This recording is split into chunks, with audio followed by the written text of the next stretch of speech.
running for the vice chair position of the California Republican Party. And so, Peter, speak. Thank you, Eddie. It's really great to be here in the company of conservatives here in Sonoma County. I'm so thrilled to see a full house today. It's truly amazing. Yeah. So I'm going to start with a personal story. I came to this country from Taiwan at age 14. I literally was born with a silver spoon in my mouth. My father was one of the wealthiest person in Taiwan because he was in the scrap metal business. We import ships from America, chop them up, and sell for scrap metal. Yeah. It's a very, very good business. And when I was 13 years old, he participated in an anti-government pro-independence rally in Kaohsiung, where I grew up. Yeah. And his picture was taken. No less than a week later, the government came down on a tax bill so big that we had to sell everything and leave the country or go to jail. Wow. So he chose to leave the country. Wow. And so he got a visa to come to U.S. legally. And we landed in San Jose. So me having everything in the home country of Taiwan to come here, don't even speak the language. It was very, very difficult 4 years for me in high school. Wow. So I went to Lincoln High School and I was put in an ESL class along with 40 other Latino speaking students. So actually my first words was, ¿Cómo estás? Me llamo Pedro. and so I successfully got into San Jose State. I had a degree from aviation because I'm fascinated with airplanes. I love flying. Yeah. And then I went to graduate with a degree, so I was taking a test flight. It's almost like getting your driver's license for airplanes, you know, for flying. So I was doing a check ride with my instructor, and he was on the right. I was taking off on an airplane, and this maneuver I've done a million times, where is a takeoff stall and recover. Right. And guess what? I stepped on the wrong rudder. I flipped the Cessna, Oh. and it went on a flat spin, just like the movie Top Gun. Yeah. It went on a top spin. I see the ground coming up. I thought I was going to die. No. And sure enough, I was just saved literally two years prior to that incident. And I said to God, I said, look, if you can get me out of this jam, I will serve you forever. And just as right before we crashed, the instructor told me to let go because I was hanging on to the control so much that the Cessna could recover by itself. Yeah. So I let go, and then miraculously it did one of those and recovered. Wow. So I lived, but Wow. I went home and told my fiance, or my wife now, say, this is what happened. He said, you're not going up again. So after 5 years of getting my degree, I ended up becoming an insurance agent after I graduated. So I pursued a safer career on the ground. And during this time, I waited and I waited. Do you know how long it took me to become a U.S. citizen legally here? 7 years. Or 10? 14. 15? Try 24. Oh. 24 years, because I was on the first priority when I first moved here, when my parents got their green card. But when I turned 21, that priority moved to third, and they got their green card right after I become 21. So I become the third category, and then I got married at age 25, so that category just get lower and lower. Wow. So I waited patiently, didn't violate any laws, and finally, after 24 years in 2006, Wow. I become a U.S. citizen. Oh, And to that story, why I become a Republican. So here's my story. So knowing that my parents were persecuted by the government, and they used, unfair tax practices to crack down on their opponents. So I went to the registration table. So which one has I actually went to the Democrat table first, right? Because at that time, we thought America is a Democrat country, so you automatically should register as a Democrat. So I went there and I said, but I'm curious, which one has a smaller government and lower taxes? And they point to the Republican table. They promote small taxes low taxes and smaller government. But you know what? We give free stuff over here. I said, no, I don't want handouts. We don't believe in it. And so I registered Republican in 2006, ever since I became a U.S. citizen. But this whole time, I couldn't help but think about what my parents had gone through. So when they were kicked out of the government from Taiwan, we immigrated to San Jose. They don't speak English. So the choice is open up a restaurant or a laundry store. it's one of the two choices. And he thought about for literally 2 seconds, I was there, when he thought about, when my uncle was giving him that choice, because he doesn't speak English. And he thought about it, it's like, okay, I'm gonna open a restaurant. So I asked him why, and he goes, well, everybody has to eat. Not everybody has to do the laundry every day. So I grew up in a restaurant. Again, from a prince in Taiwan, I started busboying in a restaurant that my parents owned. And I watched my parents work their fingers through their bones and refusing to take government handouts. And he kept pointing to that flag on the corner of the restaurant and kept telling me, he said, Peter, as long as you work hard and you gotta work really, really hard and don't violate any laws, America will treat you well. Your dream will come true. And I watched him, work 14 years and wash dishes and do all this manual labor. I found the CEO of the company to that. Wow. It was very, very tough years for me. And when I think about it today, I just feel the America today, it was just like Taiwan 30 years ago, 40 years ago, where the government is so oppressive, they count on taxes so high, and they're even promoting what, 80-70% taxes nowadays? I mean, what happened to the America that I knew and loved when I first got here? Yeah. And when they talk about not building a wall because they want to make the illegal come here easily, I say, wait a minute, I paid thousands of dollars for the attorney fee. I bought a ticket to go into Disneyland, and all these people did not wait in line, cut in front of me, and flip me birds and say I was foolish to wait in line and do it illegally. How would I feel if you were there for 24 years waiting in line to get into the gate of Disneyland, and someone didn't pay and just get in? So I'm very, very passionate about this wall that needs to be built by President Trump. Right. So people ask me, why do you want, what experience do you have? What do you know? So in 2014, when I was having this similar conversation with my father, he said, hey, son, why don't you try to run for office? This country, this great country, is slowly becoming like Taiwan or even China nowadays, communism, right? It is utterly craziness. People are getting free handouts and without qualification. So he said, why don't you just run for office? So I put my name in to run for state senate in a 16% Republican registration district.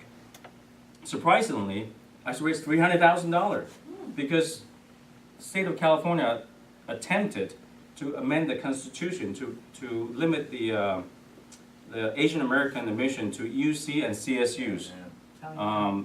According to the population. So there are 13% Asian American in the state of California. Therefore, they think only 13% of the Asian Americans should get into UC and CSUs. Just think about that. I mean, today we have 40 to 60% Asian, including Indians and Chinese, and that got into UC and CSU based on merit. They want to change all that, based on your skin color. My dad never told me you can't go to UC or Berkeley or those schools because you're Asian or Chinese, right? So I rise up and I fought against that unfair constitutional amendment, and guess what? We won. We defeated it. Yeah. So that was my race in 2014 State Senate District 10. That covers Santa Clara all the way to Hayward on the right side of the Silicon Valley. Now, during the general election, I doubled the registration. I got 32% of the vote, which is quite an accomplishment. But I also helped Catherine Baker. She was just north of my district. I helped her to win. And I help, I have all my volunteers, the Chinese Americans, all very passionate about this unfair law. And they want to make sure it doesn't happen again. So we put our resources together. And she actually won the assembly district there twice. Now fast forward to 2016, I run for Congress again. Again, my dad kept encouraging, don't give up. You got to keep trying to save this great state, this great country. So I ran for Congress, and I was a top vote getter at the Republican Party, but I ended up taking the third place. So I was a victim of Prop 14 there. Just by having the highest Republican vote, I couldn't advance to general election. And it was the same year Donald Trump was running, so I was initially Ted Cruz's supporter, and I signed a lease for an office about this size to form a call center about 20 phone booth, little booth that we have set up to make calls for Ted Cruz. I signed the lease at 10 o'clock in the morning. I never forget it. On May 3rd, he dropped out at 5:30 in the afternoon.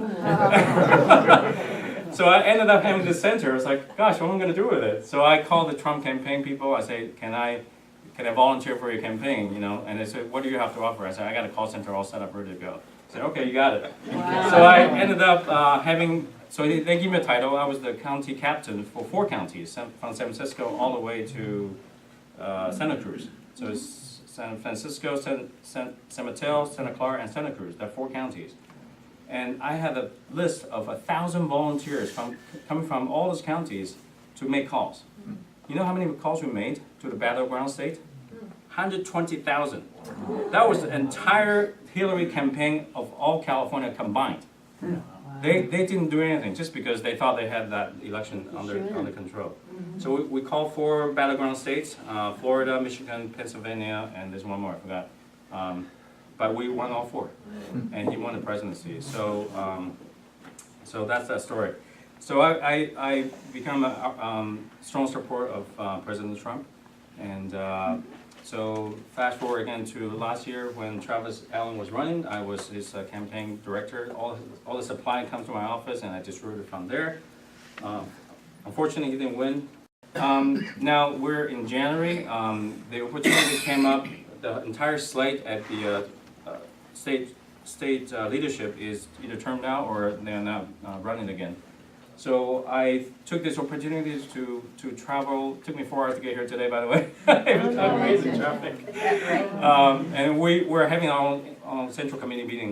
Everybody does their meetings on Wednesdays, right? So I told my alternate to go to that one, and I said, I got to meet people up north because you are the true conservative of our party. You're the beacon, right? Really. I mean, in our blue district down there, everybody drink wine, and politics to them is important, but it's not that important. But I sense the passion in this room. People are here today because we want to save America. Yes. And I would like to conclude the speech by trying to sell one concept to everybody in this room here. Right now I feel our party is it's an out-of-tune violin, right? So it's almost like it's not very comfortable. And even if you're the best musician, if your violin is out of tune, you cannot play a good tune, right? And then so you have a choice. Do we smash this violin? No.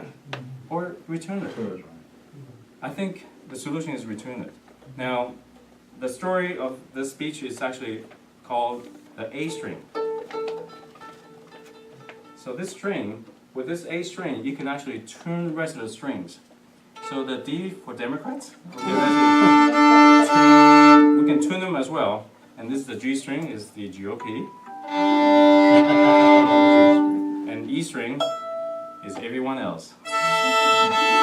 But the priority is the A string.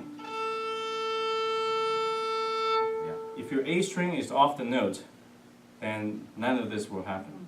So if we can work together with Eddie and Matt to make sure our message on the A string is correct, the pro-life, pro-God, pro-Second Amendment, and the rest of the stuff will take care of itself. We should be the party that conservative, like Asian Americans, should belong. We should be the party that people who believe that life starts at conception should belong. And we cannot back down on those principles. So be the A string for everybody around us.